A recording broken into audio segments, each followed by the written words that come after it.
evening and welcome to New York City Atheists Live on Tape, brought to you by New York City Atheists Incorporated. I'm your host, Dennis Horvitz, the David Letterman of the Hopelessly Damned. Our guest this evening is from Final Exit, which is a organization devoted to ending the suffering of the terminally ill. His name is Dr. Larry Egbert, and he is, I guess, currently out on bail, having been arrested for having been involved in assisting, I guess it's not assisted suicide officially, but having helped individuals who were diagnosed as being terminally ill, help them end their suffering. The right to die is one of the issues. It's probably not as prominent as some of the other issues that are facing us today, but it's still very important that people have basically control over their own destiny and aren't forced to suffer to gratify the sentimentality of other people or people's religious points of view. He can tell you about it more and better than I can, so without any further delay, I'd like to introduce Dr. Larry Egbert.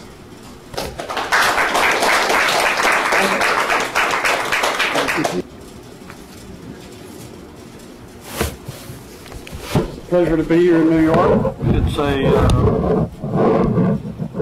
first time I've ever spoken for the Atheist Society. I should complete the introduction, and that is I'm a physician, and I have been a physician since 1952, and I've taught in various medical schools here and there, including at the present time Johns Hopkins University in Baltimore. And I'll come back to that in a moment. I should start out very quickly and let you know that this is not a biased talk. I mean, I may be a professor, a medical school professor, but I have an opinion. As a matter of fact, I was told by my medical students when they evaluated the course this past year that I was a rather opinionated person. So, which I'm afraid, well, my wife's chuckling, so I guess she agrees that she knows this. But I've been the medical director for the Final Exit Network. And I'll tell you a little bit later of exactly how that got created. But the Final Exit Network basically says very clearly and explicitly that each one of us has a right to decide when we die, where we die, and how we die. Now, as you well know, the state of New York would totally disagree with that. That is an untrue statement.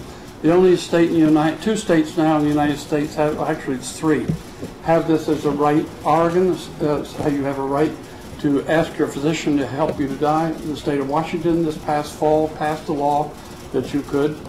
And the state of Montana, a judge said that there's nothing in the rules of the state, the laws of the state, that said you didn't have such a right. But you don't have a right in New York, and neither do we in Baltimore. So our lives, the way we die, is often very controlled by doctors, by this, of course, by the state, by family, and the individual who decides that they want to die and that they want to hasten their death and they want to hurry it along, and they call us up and we advise them how to do it. So we will discuss when to do it, where to do it, how to do it, and that kind of thing. Now, the reason we say this, we do this, I will go into considerable detail in a moment, but because we say that is the reason that I joined your friend here as a person who's been in jail. So I was arrested in Baltimore. I was charged in Georgia, handcuffed, locked up, appeared in court with the waist chain and that sort of thing, and then also in Arizona, in Phoenix, Arizona, the same thing, a similar thing happened. The charges in Georgia are assisting in suicide, being a member of a racketeer, influenced, and corrupt organization, the RICO law, and tampering with evidence. In Arizona, we were charged with a conspiracy to commit manslaughter, which includes assisting in a suicide. Now the reason I wanted to, and actually I'm glad that you're not going to make any sounds now, because I really didn't want to be interrupted, because I have been working on the question of why do I do this? I mean, we had plenty of warning about this, and the question is, why was this dude so nutty that and so predictably set up to have us end up with something like this happening? I mean, I didn't really plan on it happening to me, but it was predictable. And anybody who wanted to argue that, just think the name Kevorkian. And so you keep on doing this kind of work, and this was going to happen again. So the question then is, why do the work? The question that goes along immediately with that is this work morally proper? Is it morally decent? Now, when you're thinking of something morally decent, I recommend that you all look again at the history of a woman by the name of Madeleine Murray O'Hare. And you read her history and what she did to say that it was morally proper to say that, put signs on buses in the city of New York to say that you can be a decent person without believing in God.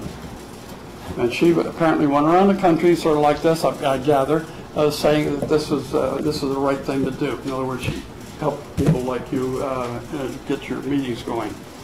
And she got in a lot of trouble. Matter of fact, she got murdered for this.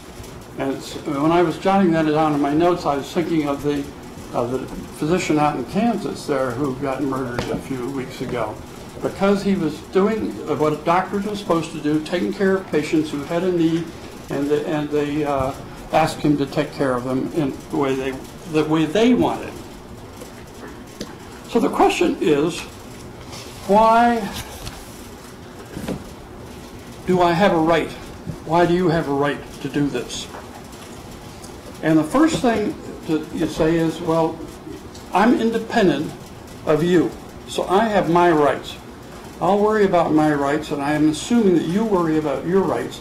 But the idea of autonomy is the idea that we as individuals have rights against the government. In other words, society as a whole can't boss me around all the time. And so there's certain things, for example, the right to speak. I have the right to speak here, and you, because this is your organization, have the right to ask me to leave. You also have the right to argue, and if it wasn't being so polite because of the television, somebody started interrupting you sooner or later. Actually, I've never given this talk before without being interrupted, because people like us have opinions, and we're a very opinionated bunch of people. Now, so I've done some homework on this. Actually, I've read some of Immanuel Kant. I mean, he's heavy reading. I've read it in English, but not in the German. I've read Jerome Schneeven's book, The Invention of Autonomy, where he's discussed the whole philosophical idea, the steps in how we develop this idea of autonomy. And I've also read Professor Lynn Hunt's Inventing Human Rights. Listen to those two titles again for a second. The Invention of Autonomy, Inventing Human Rights. And the key word here is invention. Human rights, you don't have rights naturally. You don't have natural, the law doesn't say, obviously, in the state of New York, that you have a right to hasten your death. Historically, rights are given by God. All right? So and if it's not God, then historically the rights are given by the king or the dictator. So those are the rights. I call the latter privileges. Whatever the dictator gives you is a privilege. And but where we got our concept of rights is basically from a fellow by the name of Thomas Paine, but put it most clearly in the book Common Sense. And he said it very clearly, folks, and that is we, the people, take the right.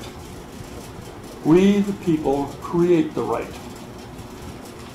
And so remember that Thomas Paine was in the 18th century, it's the late 1700s, and he was at the time of a revolution, the French Revolution and the American Revolution. But the idea of human rights being something that's automatic, that comes with being supported by government rather than fought by the king, was truly a revolutionary idea. And but they had never made a list of what you have rights to and what you don't have rights to until George Mason put it in the Virginia legislature in about 1770. So nobody had ever made a list of rights before. Only the king would say what's right, and he would change his mind when he wanted to. The second statement that goes with both the idea of autonomy and rights is that that I think we need to remember is that these rights come and go. For example, we all assume that Thomas Jefferson and James Madison, writing up the rights that created the amendments to the U.S. Constitution, that they were creating these wonderful rights that all people are created equal. Wrong. All men are created equal. You women weren't. Any black people would know, no, black people are not created equal. So no women, Indians obviously weren't created equal. That's a ridiculous idea. So this idea, it took, and not all that, when they had the revolution, they created men became equal. It took over 130 years before women were considered equal. The amendment, well, I think it was 1921, something like that. And the equal right amendment for the Constitution to say that all women are created equal failed. It didn't get ratified by the states. So and this takes work. One of the little bits of work to go off on a tangent, this work involved in fighting for our rights. We had a meeting of the American Public Health Association meeting in Chicago a few years ago, about 20 years ago. And just before we were going to meet in Chicago, the state of Illinois, which had passed the Equal Rights Amendment for women, reneged. In other words, they dropped it. And the American Public Health Association canceled the meeting. We're talking, the city of Chicago lost a few $1 million, more than a few, several million. And they moved the meeting down to Las Vegas. So anyway, but the idea of fighting there, so the city of Chicago got, in terms of money, got a real solid message that it is good for your health to pass the amendment that women are equal to men, and that should be legal. I have a little another idea on that, because we struggled with this in the university, and we had a group of women in Johns Hopkins Medical School who went around and they did this nasty little thing. They checked the assistant professor of surgery, who's a man, and the assistant professor of surgery is a woman. They're doing the same work. The man gets paid more than the woman. So, and that's true in the Department of Medicine, Department of Pediatrics, the Department of Biochemistry, et cetera, et cetera, et cetera. So they went over to the dean with this incredible, massive data to show that Johns Hopkins, as a medical school, is hardcore sexist when it comes to the salaries paid. And the dean then wrote up, he was amazed, absolutely amazed. And so anyway, I'm amazed that he was amazed. So now, the other thing about rights is that they are fragile. And I think we need to realize that. Part of the fragility of rights is that we basically most of us are lazy most of the time, and so that we relax, and I don't worry about your rights too much, and you don't worry about my rights. People almost invariably only worry about rights when it's their rights. When it's my rights being infringed upon, then I worry. If it's your rights, I don't worry too much. That's your problem. And that is very common psychologically, to worry only about our own rights, and also to say that I'm lazy and I want to go home and have a beer. So that idea of saying that, so you lose the rights. The most recent dramatic example of losing rights that we consider absolutely in the bag, that we've had for years and years, is after 9/11 occurred here in New York City. And the Patriot Act was created, and we lost rights all over the place, and the total amount of squawking that came from the American population was so close to zero that it really makes you feel very humble about the idea of rights. Now, rights demand that we work, and we work for our own autonomy to say that I have a right to whatever. So it is my right against the community. Now the state of Georgia disagrees with that. The state of Georgia says, Dr. Egbert, you do not have the right to come down here to Georgia or bring people down here to Georgia or approve the cases that are down here in Georgia if somebody says, I want somebody to sit with me and advise me how to die quickly, how to die reasonably comfortably, how to die with a minimum loss of dignity, and in other words, how to end the suffering that I have. Incidentally, I should, when I was introduced, he said that we do just end of people who are terminal. We've taken a lot of people who are not terminal, and we explicitly argued that this was a legitimate thing to say, that life can be so horrible and so continuously miserable, but still you might have a predictable. An example comes to the person who, well, there have been several movies on this. The person who breaks his neck and is paralyzed from here on down, he can live for decades. There are people who have lived for decades with machine breathing. So now some of them say, I've been reading about a fellow who's a husband of a friend of mine who is such, and he's saying he was a professor before, and now he's in a quadriplegic, and he's saying through the machine that this is kind of interesting. I had a fellow that I used to go see, and I'd go in to see him, and he'd been in an automobile accident, and he was paralyzed from the waist down, and he could, the way he ran the machine to talk, he'd blink his right eye, and the computer would move the letters over that way to the letter he wanted. He'd blink his left eye. He could blink his eyes fine. So he could work his face, but he couldn't breathe, so he couldn't talk. So he'd blink his eyes a few times like that, and the machine would say, "Good morning, Larry." And I'd say, "How are you, Charlie?" And,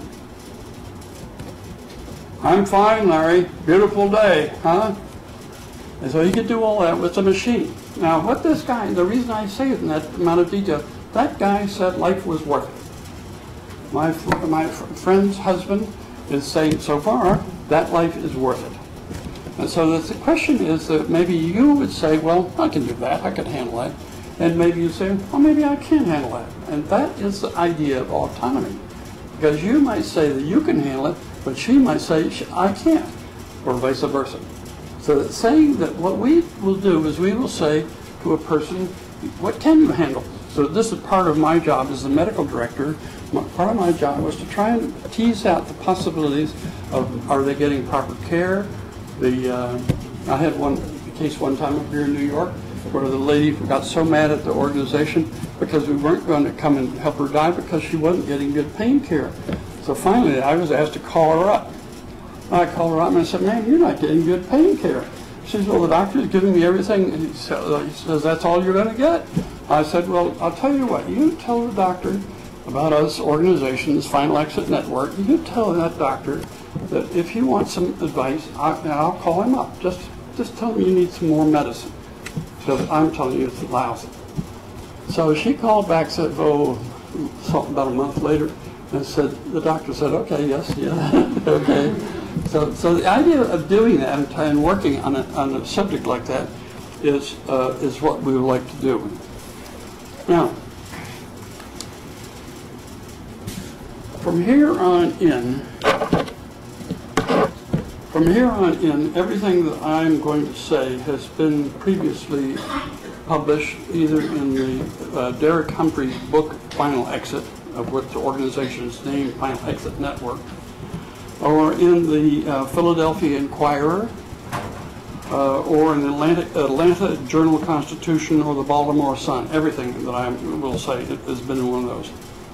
I have been in jail, as I mentioned, with a fellow by the name of Ted Goodwin, our former president of the organization, Claire Blair, who's one of our guides who lives in Atlanta, Roberta Massey, who was the former coordinator for the whole country. She lives down in southern New Jersey. Wael Rowe, who now lives in Michigan.